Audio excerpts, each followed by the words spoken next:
नमस्कार दोस्तों। अमेरिका और इजराइल ने शुरू की ये गल्फ वॉर अब इंडिया के दरवाजे पर पहुंच चुकी है। 4 मार्च की सुबह की बात है। इंडियन ओशियन में श्रीलंका के गॉल शेयर से करीब 40 नॉटिकल माइल्स दूर एक ईरानियन वॉरशिप आयरिस दीना चल रही थी। ये जहाज सिर्फ 2 हफ्ते पहले इंडियन नेवी के साथ मिलान 2026 एक्सरसाइज में पार्टिसिपेट करके लौट रहा था। इंडियन नेवी ने खुद इसे वेलकम किया था ब्रिजेस एंड फ्रेंडशिप के हैशटैग के साथ, लेकिन इस सुबह इस पर अमेरिका की नज़र थी। एक यूएस नेवी सबमरीन ने MK-48 टॉर्पीडो से हमला कर दिया इस जहाज पर और कुछ ही सेकंड्स में ये जहाज समुद्र में समा गया। 87 ईरानियन सोल्जर्स मारे गए और 32 जो बच गए उन्हें श्रीलंकन नेवी ने रेस्क्यू किया और इंडियन ने कुछ रेस्पॉन्स नहीं किया और कुछ भी नहीं। बीजेपी का ऑफिशियल अकाउंट ट्वीट करके बोला, नॉट आवर बिजनेस। इससे हमारा कोई लेना देना नहीं। ये कहानी सिर्फ एक शिप डूबने की नहीं, बल्कि ये कहानी है कि कैसे इंडियन और इंडिया की फॉरेन पॉलिसी बद से बदतर होती जा रही है। कैसे बार बार देश का अपमान हो रहा है और प्रधानमंत्री नरेंद्र मोदी ने अमेरिका और इजराइल के सामने घुटने टेक दी। पहले थोड़ा कंटेक्स्ट समझ लीजिए कि ये वॉर कहाँ तक पहुंची। ईरान की राजधानी तेहरान के साथ साथ सभी मेजर शहरों पर हमले हुए हैं। अमेरिका फोर्सेस ने ईरान में 2000 से ज्यादा टारगेट्स पर बम गिराए और ईरान का लगभग हर कोना बमबारी की चपेट में आ चुका है। दूसरी तरफ ईरान भी चुप नहीं बैठा। मिडिल ईस्ट में 9 देशों के 27 यूएस मिलिट्री बेसिस पर मिसाइल्स बरसाई हैं। हालांकि ज़्यादातर हमले इंटरसेप्ट हो गए, लेकिन बहरीन में यूएस की 5th फ्लीट के हेडक्वार्टर्स का धुआं निकलता हुआ देखा गया। ये मिडिल ईस्ट में अमेरिका के नवल ऑपरेशन का सेंटर है। कुवैत में 3 यूएस फाइटर जेट्स क्रैश हुए, इसके पीछे फ्रेंडली फायर बताया गया। सऊदी अरब की रियाद में 2 ड्रोन सीधे यूएस एम्बेसी से टकराए। ईरान के हमले में कम से कम 6 अमेरिकन सोल्जर्स मारे गए। इसराइल में भी ईरानियन स्ट्राइक से तेल अवीव में 40 से ज़्यादा बिल्डिंग्स डैमेज हुई। दूसरी तरफ ईरान में यूएस इजराइल स्ट्राइक्स की वजह से 1000 से ज़्यादा लोग मारे जा चुके हैं और गल्फ स्टेट्स पर ईरान के हमलों में 9 लोग मारे गए। यूएस और इजराइल की उम्मीद थी कि supreme leader ayatollah Ali Khamenei की डेथ के बाद ईरान जल्द ही हार मान लेगा, लेकिन ऐसा नहीं हुआ। उल्टा ये वॉर नए इलाकों में फैल रही है। लेबनान का हेजबोल्ला भी इस वॉर में शामिल हो गया है, जो ईरान का एली है। सबसे ज़्यादा डर वाली बात यह हो रही है कि ईरान ने दुनिया के सबसे important oil route strait of Hormuz की को बंद कर दिया है और धमकी दी है कि अगर कोई जहाज यहाँ से गुजरा तो उसमें आग लगा दी जाएगी।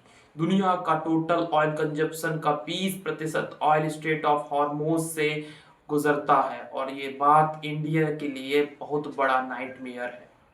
अब पूरी आइरिस दीना की कहानी समझो। ये कोई रैंडम वर्शिप नहीं थी। आइरिस दीना इंडियन नेवी की मिलान 2026 नवल एक्सरसाइज में पार्टिसिपेट करके ईरान लौट रही थी। इंडियन नेवी की ईस्टर्न नवल कमांड ने 17 फरवरी को इसके वेलकम करके ट्वीट किया था। Hashtag bridges of friendships United through ocean और सवार ईरानियन सोल्जर्स ने विशाखापट्टनम में परेड में मार्च भी किया था। इमेजिन करो दोस्तों, 2 हफ्ते पहले सोल्जर्स विशाखापट्टनम में इंडियन नेवी के साथ कंधे से कंधा मिलाकर मार्च कर रहे थे और 2 हफ्ते बाद इनमें से 87 लोगों की डेड बॉडी समुद्र में तैर रही थी। सबसे बुरी बात यह है कि अमेरिका ने इंडियन ओशियन में इस जहाज को डुबा दिया और इंडिया सरकार की तरफ कोई भी एक्शन नहीं लिया गया। डिस्ट्रेस कॉल आई तो श्रीलंकन आर्मी ने रेस्क्यू किया, इंडिया की तरफ से कोई नहीं गया। ईरान के एम्बेसडर मोहम्मद फातेली ने भी कहा कि इंडिया की तरफ से कोई भी मैसेज तक नहीं दिया गया। पूर्व विदेश सचिव कनवाल सिबल ने कहा कि प्रोटोकॉल के हिसाब से ये जहाज कोई अम्यूनिशन लेकर नहीं आया था और ये डिफेंसेशन था। सबसे बड़ा सवाल अमेरिका और इजराइल पर उठता है। ट्रंप के अंडर अमेरिका इतना नीचे गिर चुका है कि इंटरनेशनल लॉ की कोई कदर नहीं कर रहा। बिना प्रोवोकेशंस के दुनिया में कहीं भी जाकर बमबारी दुनिया के देश का फर्ज है कि अमेरिका की इन हरकतों के खिलाफ आवाज उठाई। स्पेन के प्रधानमंत्री को देख लो, वो अमेरिका के एली हैं, नाटो में हैं, लेकिन अमेरिका के खिलाफ बोल रहे हैं और अपने मिलिट्री बेसिस यूज नहीं करने दे रहे हैं। अब इंडिया का केस देखो। इंडिया ने पिछले दशक से नैरेटिव बिल्ड किया है कि इंडियन ओशियन का स्पीयर इन्फ्लुएंस है। पीएम मोदी इंडियन नेवी को इंडियन ओशियन का गार्डियन बताते रहे हैं। इंडिया ने खुद को इंडियन ओशियन रीजन का नेट सिक्योरिटी प्रोवाइडर घोषित किया था, फर्स्ट रेस्पॉन्डर भी बना। तो अब छोटे देश जैसे श्रीलंका के सामने इंडिया खुद को सिक्योरिटी पार्टनर कैसे पेश करेगा, जब जॉइंट एक्सरसाइज करके लौट रहे जहाजों को बिना परमिशन के डुबा दिया जाता है। कुछ लोग बहाना देते हैं कि इंडियन ओशियन मतलब इंडिया का ओशियन नहीं है, लेकिन मोदी के खुद के वर्ड्स हैं, इंडियन नेवी भारतीय महासागर की गार्डियन की तरह तैनात है। अब इस दावे का क्या मतलब रह गया? ये सिर्फ एक इंसिडेंट की बात नहीं है। पूरी दुनिया जिस स्पीड से बदल रही है, अलायंस शिफ्ट हो रहे हैं, इकोनॉमीज अनप्रेडिक्टेबल हो रही हैं, लेकिन इंडिया पीछे छूट रहा है। अब टाइमिंग देखो, नरेंद्र मोदी 25 से 26 फरवरी के इजराइल में थे, नितिन आयोग के साथ डिनर किया, नेगेव में स्पीच दी, इंडिया इजराइल रिलेशनशिप को स्पेशल स्ट्रैटेजिक पार्टनरशिप में अपग्रेड किया, इजराइल को फादरलैंड तक बोला। Israel is their fatherland and India their motherland. ये स्पीच और इसके ठीक 48 घंटे बाद इजराइल और अमेरिका ने मिलकर ईरान पर बॉम्ब्स बरसाए शुरू कर दिए।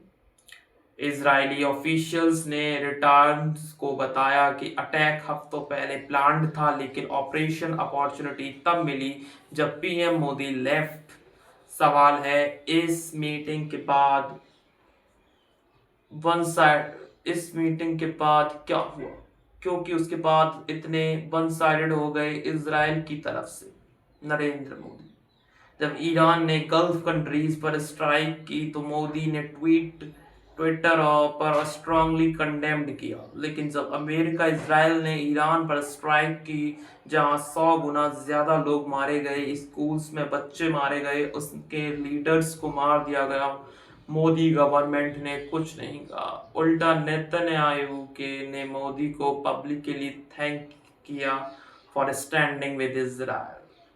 इतिहास में इंडिया के हर पीएम ने स्ट्रैटेजिक ऑटोनॉमी मेंटेन की है।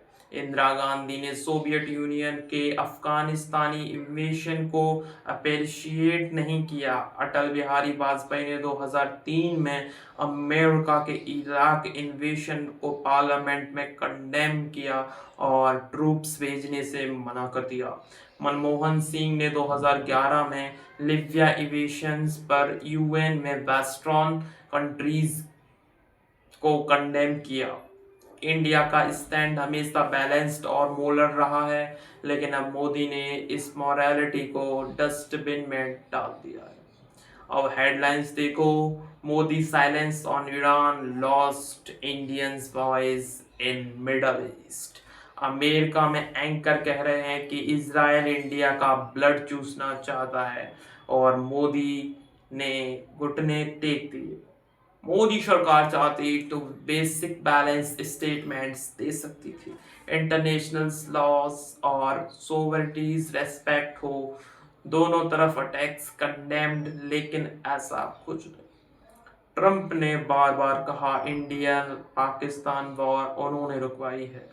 इंडिया डेड इकोनॉमी है, इंडियंस को चैन में डिपोर्ट किया। यूएस ऑफिशियल्स कहते हैं इंडिया को चाइना जैसा एडवांटेज नहीं मिलेगा। अपोजिशन लीडर कह रहे हैं मोदी ने अमेरिका के सामने सरेंडर कर दिया है।